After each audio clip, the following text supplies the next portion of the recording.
La suite du chapitre 2. Avec micro, voilà. Furieux tourne la tête dans la direction du chauffeur de taxi, qui ne s'est pas approché, mais filme toute la scène avec son téléphone portable. Je recule encore d'un pas dans l'ombre. Les sirènes sont toutes proches à présent.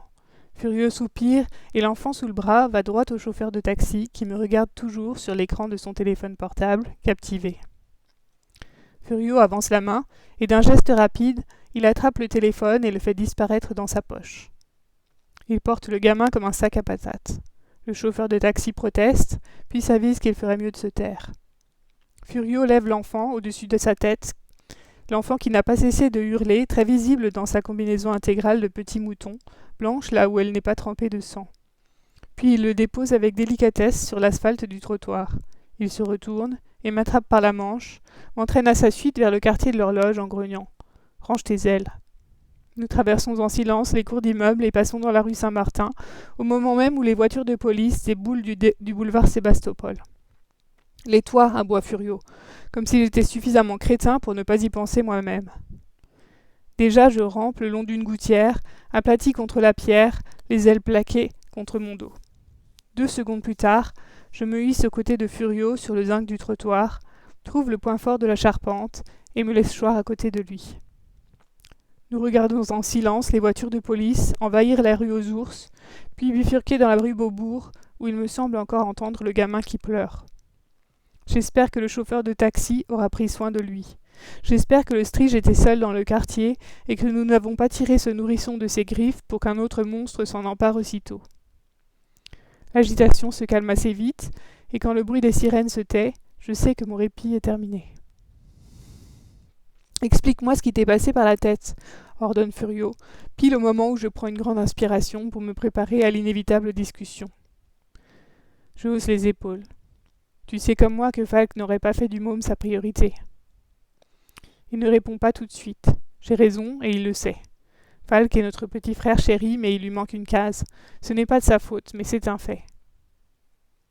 Tu me mets dans une position impossible, gronde Furieux. Tu sais que je vais devoir informer le conseil. Je dresse le menton vers les étoiles.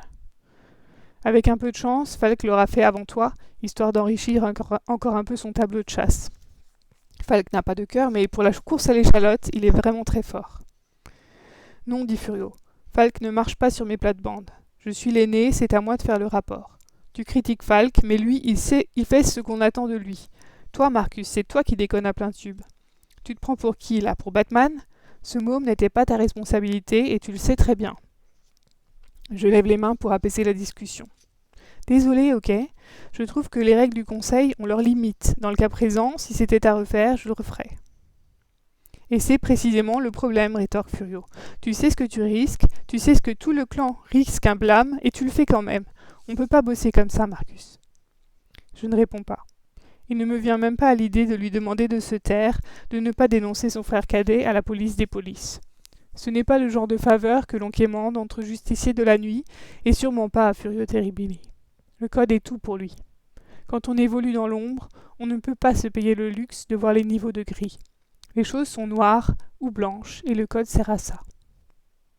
Il est juste fâcheux que mon esprit ait développé, sans que je m'en rende tout à fait compte, une logique propre qui n'a plus l'air de trop coller au code.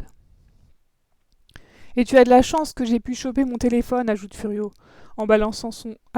tu as de la chance que j'ai pu choper son téléphone, balance Furieux, en balançant le smartphone du haut du toit. Sinon, ta petite conscience bien propre, qui ne voulait pas du sang d'un nouveau-né, aurait déjà une autre mort sur la conscience, petit frère. Il finit par me planter là, en disant qu'il finira la patrouille tout seul avec Falk, et que je dois rentrer me changer. Je m'accorde encore 5 minutes sur le toit pour savourer un bonheur minuscule et gigantesque sous la voûte des étoiles. Ce bébé, je vais probablement le payer cher, alors autant en profiter. C'est fini pour le chapitre 2.